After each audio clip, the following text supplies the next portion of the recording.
Fifth shloka. Kunkumachandana lepitalingam Kunkumachandana lepitalingam Pankajahara sushobhitalingam Pankajahara sushobhitalingam Sanchita papa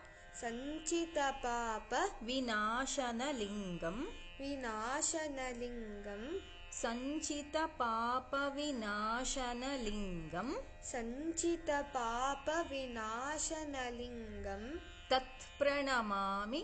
Tat pranamami Sadashivalingam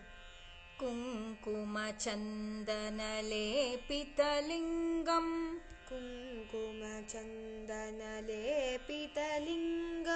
Pankajahara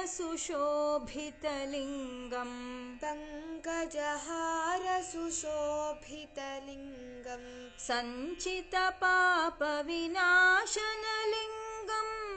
Sanchita papa vinashanalingam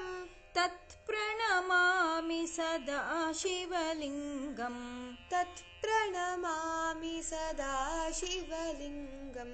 Kunkumachandana lepitalingam Pankajahara sushobhitalingam Sanchita papa vinashanalingam